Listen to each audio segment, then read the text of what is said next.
Hello friends, જય ખોડિયાર, જય માતાજી. અમારી ચેનલમાં તમારું સ્વાગત છે. આજે આપણે બનાવીશું લીલી હળદરનું શાક. આપણે આજે લીલી હળદરનું શાક બનાવવાના છીએ. લીલી હળદર 150 ગ્રામ લીધી છે, સૂકી ડુંગળી 150 ગ્રામ લીધી છે, ઝીણી ચોપ કરેલી, ટામેટાં ઝીણા ચોપ કરીને લીધા છે 150 ગ્રામ, લીલું લસણ 150 ગ્રામ લીધું છે, આદુ મરચાં લસણ લીધું છે, વટાણા લીધા છે અને ઘી 150 ગ્રામ લીધું છે. હવે બનાવવાની તૈયારી કરીશું આપણે. સૌપ્રથમ પહેલાં આપણે ઘી નાખીશું ગરમ કરવા.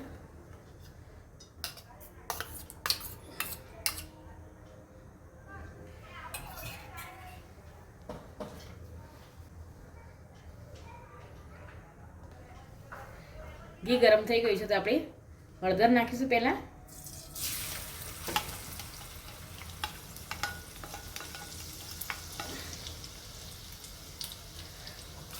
હળદરને ધીમા તાપે આપણે શેકાવા દઈશું.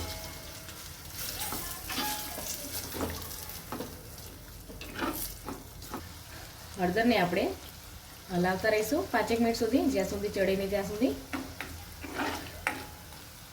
નહીં તો પછી નીચે બેસી જશે.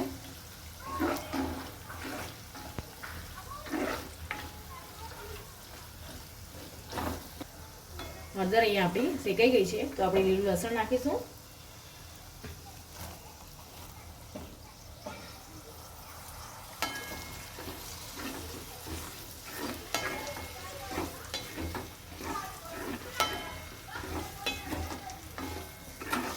લસણને 2-3 મિનિટ ચડવા દઈશું.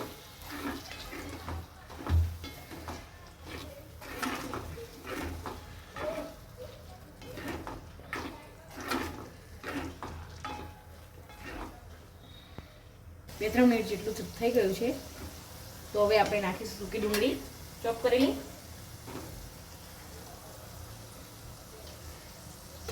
આદુ મરચાં લસણ નાખીશું.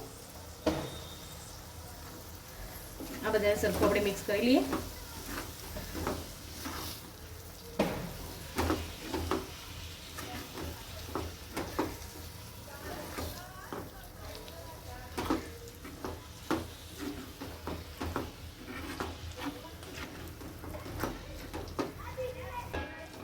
થોડી વાર આને ચડવા દઈએ.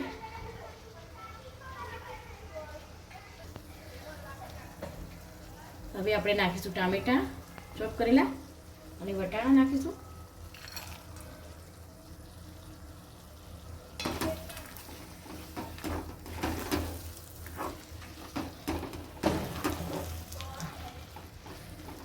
મીઠું નાખીશું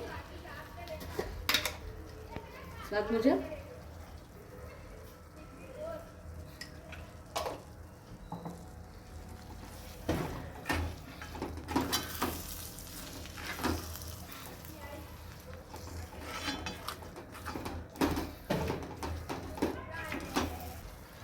હવે આપણે નાખીશું મોળું દહીં નાખીશું 2 થી 3 ચમચી જેટલું, અને થોડો ગોળ નાખીશું.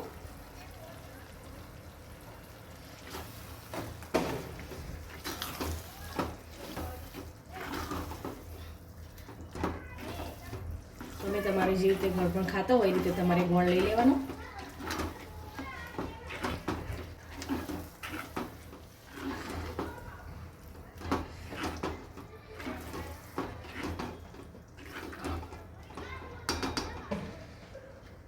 હવે આપણે નાખીશું કાશ્મીરી મરચું નાખીશું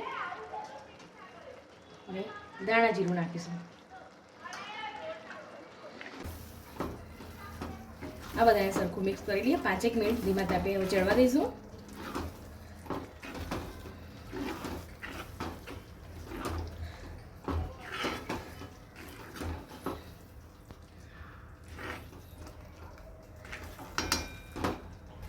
આપણું હળદરનું શાક બનીને તૈયાર થઈ ગયું છે. તો આ રેસીપી સારી લાગી હોય તો લાઈક કરો, શેર કરો અને સબસ્ક્રાઈબ કરો.